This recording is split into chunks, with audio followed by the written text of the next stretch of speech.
réfléchit à ce qui s'est passé cette semaine. On a parlé des mesures de sécurité accrues que veut instaurer le gouvernement Harper. Maintenant, on va parler un petit peu des relations intercommunautaires, comment ça a affecté la communauté musulmane de Montréal qui est sous le choc et a condamné assez fortement les attentats meurtriers commis au nom de l'islam. Il y a quand même des gens qui disent on ne le dénonce pas assez fortement. Les leaders spirituels de la communauté devraient monter aux barricades et dénoncer avec plus de véhémence ces actes violents. Alors, nous allons parler avec nous en studio avec M. Abdou Zirab, qui est membre de la communauté musulmane et rédacteur en chef de M-Télé. Bonjour. Bonjour, M. l'évêque. Alors, comme musulman, comment vous réagissez quand vous entendez tout ça, là? Ben, je ne peux pas associer mon appartenance en tant que musulman au fait que je suis citoyen canadien. Évidemment, mon sentiment premier, c'est l'indignation. On est tous attristés par ce qui arrive. C'est vraiment un moment crucial auquel il faut qui appelle à la réflexion et beaucoup de discernement. Alors, qu'est-ce que vous répondez à ceux qui disent que les imams ne parlent pas assez? C'est vrai, puis j'ai essayé d'en inviter, puis je veux dire que ça ne se bouscule pas au portillon pour venir nous parler. Pourquoi cette réserve-là? Ben, moi aussi, je le regrette. Bon, j'ai vu de beaux gestes qui ont été faits à Ottawa, et puis j'ai vu également des communiqués de certaines institutions religieuses musulmanes qui dénoncent très clairement ces actes-là. Ben, écoutez, ceci dit, peut-être, je ne sais pas, il y a une certaine réserve auprès de ces gens-là qui ne communiquent pas assez. Il faut qu'ils sortent de leur mutisme, c'est un devoir. Est-ce qu'ils ont peur du radicalisme, eux aussi? Est-ce qu'ils ont peur? Parce qu'ils sont prêts à nous parler au téléphone quand on dit les dons à nous le dire à l'antenne, ils veulent pas. Est-ce qu'ils ont peur de représailles de la part de militants qui seraient plus radicaux? Mais il faut qu'ils sachent aussi que c'est de leur responsabilité de s'adresser à la communauté canadienne en général et aussi ils ont un rôle pédagogique envers leur communauté musulmane. Donc ils ne peuvent pas se permettre de se taire, surtout en des moments pareils. On va parler, si vous voulez, au téléphone à quelques intervenants. Il y a Aden qui est de Montréal. Bonjour Aden. Oui, bonjour, vous allez bien? Oui, vous-même. Oui, pas perdu. Oui, allez-y. Est-ce qu'on vous a perdu? Oui, je pense qu'on l'a perdu. Je pense qu'on a un petit bug avec le téléphone. On va aller parler avec... tiens, je vais le mettre en attente, histoire de réparer tout ça peut-être. On va parler avec Sabrina, qui est de Québec. Bonjour, Sabrina. Oui, bonjour, monsieur l'évêque. Oui, quelle est votre idée à vous? Ben, moi, je suis convertie depuis 14 ans à l'islam. Et moi, je suis surtout préoccupée par des groupuscules québécois qui propagent des messages haineux sur Facebook et même des menaces de mort. Ah oui? Oui. À l'endroit des gens qui, comme vous, se sont convertis ou de l'islam en général? En gros, tous les musulmans. Et les menaces de leur enlever leur voile, les arracher, de leur mettre une raclée, plein de... J'ai même reçu des fois des photos de Coran profané. J'ai remarqué que l'islamophobie a beaucoup augmenté. Même à Québec? Oui. Ah bon? Et vous, pourquoi vous êtes converti? Est-ce que c'est la famille qui s'est convertie? Parce que je vois que vous avez 31 ans, puis ça fait 14 ans, vous étiez quand même assez jeune. Oui, j'avais 18 ans à l'époque. OK. Et pourquoi? Qu'est-ce qui vous a plu? Qu'est-ce qui fait qu'on se convertit? Parce que c'est rare que quand on est élevé dans un environnement, on change de religion. Et c'est ce qui nous a frappé là, avec ces deux événements-là, de voir que c'était des Québécois de souche, si vous voulez, qui avaient commis ça. Qu'est-ce qui fait que vous, comme Québécoise de souche, avez décidé de vous convertir? Oui, ben moi, c'est parce que tout d'abord, j'étais chrétienne pratiquante. Et j'ai commencé à douter. De certains passages de la Bible et j'ai fait mes recherches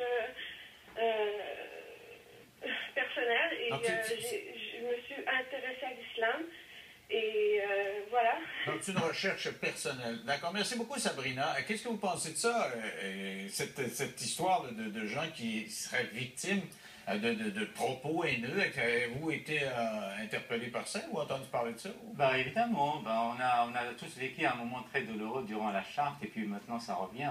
Alors, même là, ça revient parce que ce ne sont pas des musulmans là, qui ont fait ça. Malgré ça, les raccourcis sont trop faciles. Vous savez, ce que je regrette dans cette affaire et d'où la nécessité d'être très, très sage de la part des médias, de la part de tous les leaders à tous les niveaux possibles.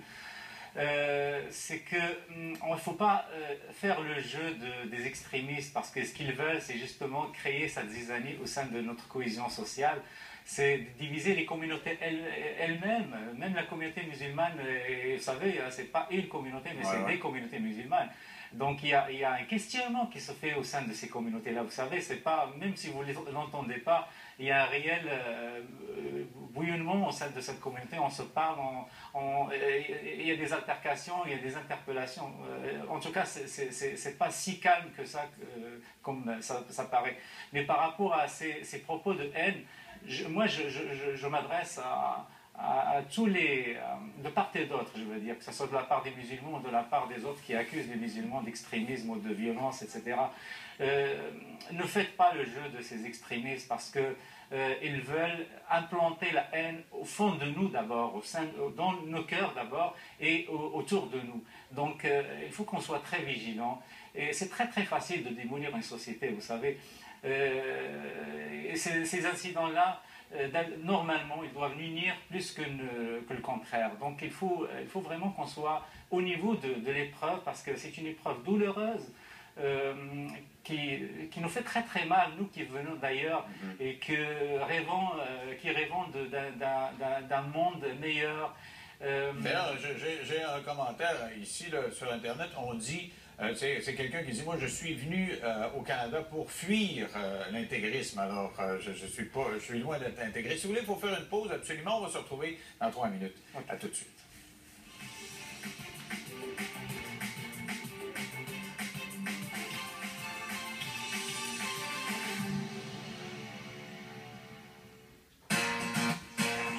Bonjour, je me demandais, est-ce que les voitures rouillent encore? Malheureusement, oui, Mme Tremblay. Même si elles sont mieux conçues, les voitures sont encore faites de métal, et le métal, ben, ça rouille. La rouille la plus dommageable provient de l'intérieur du véhicule, et elle est uniquement visible lorsqu'elle perfore votre carrosserie. Puis là, ben, c'est trop tard. Pour prévenir la rouille, rien de mieux que de faire traiter votre véhicule une fois par année chez les experts. Merci. De rien. Anti-rouille métropolitain, un investissement intelligent et payant. Des économies incroyables cette semaine durant les super soldes de Sears pour la maison. Épargnez gros sur une vaste sélection d'articles. 20% au plus sur les gros appareils ménagers, 30% sur les meubles et 55% sur les matelas. Il y a des exclusions. Visitez Sears et profitez de chaque journée. Avoir la diarrhée peut vous donner l'impression d'être déstabilisé. Les gélules Imodium Liquigel, les premières gélules conçues par Imodium, offrent le soulagement apaisant de liquide pour stabiliser les choses et soulager votre diarrhée. Les gélules Imodium Liquigel. Retrouvez l'harmonie. Pour soulager efficacement les gaz, les crampes, les ballonnements et la diarrhée, choisissez Imodium Complet. La famille Gendron partage une passion pour le hockey. Et avec leur forfait Partagez tout et Game Center Live de la LNH par Rogers, ils la partagent de partout. Valérie peut regarder son joueur préféré en action. Maxime peut regarder le match ici. Monsieur et Madame Gendron, qui suivent les matchs, même quand ils sortent. Le laissez-passer de saison à Game Center Live de la LNH par Rogers est gratuit pour tous nos abonnés au forfait Partagez tout, une valeur de 200 $. Et voilà, une famille qui partage tout.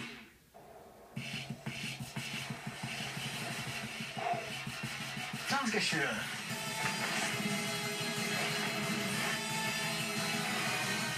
Voici l'irrésistible sandwich à la côte de bœuf gratiné rempli de généreuses tranches de bœuf canadien. Oh, tu manges quoi? Côte de bœuf gratiné. Oh ouais? Ouais.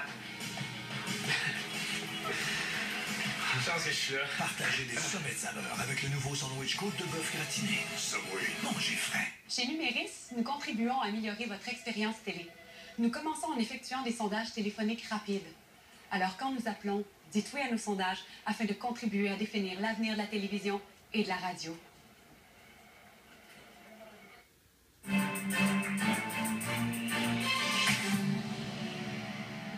Alors, d'ici quelques minutes, on va vous présenter une cérémonie juste tout près du salon funéraire où se trouve la dépouille de Nathan Cirello, qui est la victime de ce qui s'est passé à Ottawa, ce militaire dont on a beaucoup parlé.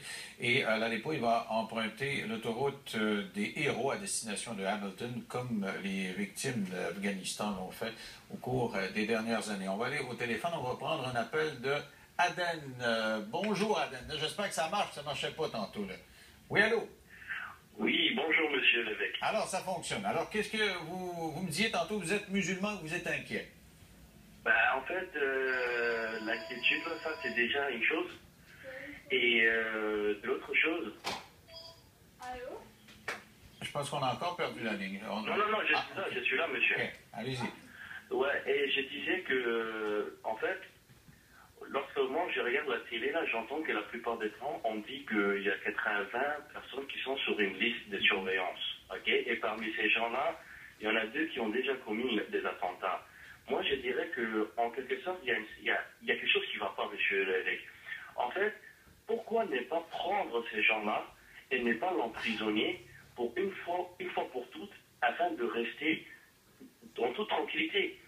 Par exemple, lorsqu'on dit qu'il y a des attentats et puis voilà que ce sont des musulmans, parce que là, en fait, lorsqu'on parle d'une manière générale, là, les gens ne vont pas penser que vraiment c'est des gens qui ne sont pas vraiment musulmans, parce que les gens qui sont musulmans, là, ne vont jamais faire un acte pareil.